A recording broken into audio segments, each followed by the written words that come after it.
In this video, we'll be going over combat, which happens when a player moves units to a system that already contains the opponent's units. This happens in 3 steps. First, if a player does not already have a leader with tactic values in the system, the player may take a leader from their leader pool and place it in the system. Second, each player draws tactic cards based on the leader in the system. A player will draw space tactic cards equal to the value in blue, then draw ground tactic cards equal in value in orange. If a player has multiple leaders in the system, the player uses the highest value for each tactic type. Third, the combat round occurs, where each unit performs one attack. The combat round is resolved in 4 steps. Step 1. Space Battle. This step is only resolved if both players have ships in the system.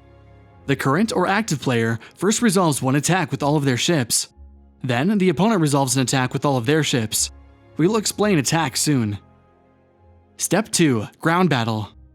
This step is only resolved if both players have ground units in the system. The current player resolves an attack with all their ground units, then the opponent resolves an attack with all their ground units. Step 3. Retreat. Starting with the current player, each player has the option to retreat units from the system. When a player retreats from combat, they move their leader and all units from that system to an adjacent system. This must follow normal movement and transport rules. If a player does not have a leader in the system, they cannot retreat. Just as well, if the Imperial player has a Death Star in the combat, they cannot retreat any units. When retreating, the player must do so to a system that either contains their own units or to a system that has one of their loyalty markers. The player cannot retreat units to a system that contains his opponent's units, nor can they retreat to the system from where their opponent's units move to initiate combat. Step 4. Next round. If both factions have units in the same theater, either space or ground, they resolve another combat round, otherwise the combat ends. Now let's talk about resolving an attack, which has 5 steps. First, the player rolls dice matching both the color and quantity of the attack values of all participating ships or ground units, depending on what battle it is. You can find individual attack and health values on the faction sheets. For example, an AT-AT has an attack of 1 black die, 2 red dice, and a health value of 3. Note, each attack is limited to a maximum of 5 red and 5 black dice.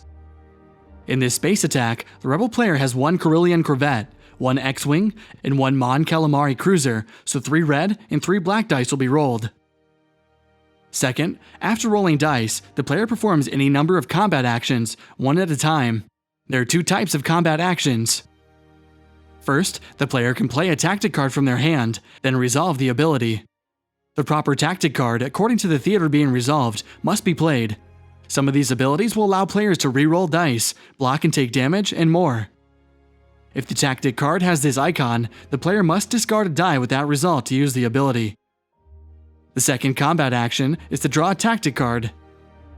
The player may discard a die with this symbol in order to draw 1 tactic card from the current theater's tactic deck. They can be used during the same combat round or saved for later in the combat. After performing combat actions, damage is assigned. The player chooses which units to assign damage to by placing dice or cards next to the units. Dice with this hit icon deal 1 damage to a unit that has a health value matching this die's color. For example, a rolled black die with the hit icon can affect a stormtrooper for 1 damage, as it has the same color of health. Dice with this direct hit icon deal 1 damage to a unit that has black or red health values. For example, X-Wings and Y-Wings are only affected by hit dice if they are black, though a direct hit of either color can damage them. Next, the opponent will try to block damage. They do this by playing tactic cards, which can remove damage assigned to units.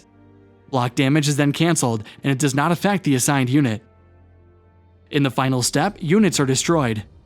If a unit is assigned damage equal to or exceeding its health, then that unit is destroyed and returned to the supply. If the unit has not attacked yet this combat round, then it is not destroyed until the end of this combat step. For example, this Mon Calamari cruiser has been assigned 4 damage with nothing blocking the damage. The Imperial player attacked first, but the cruiser will have an opportunity to attack as normal before the space battle is over.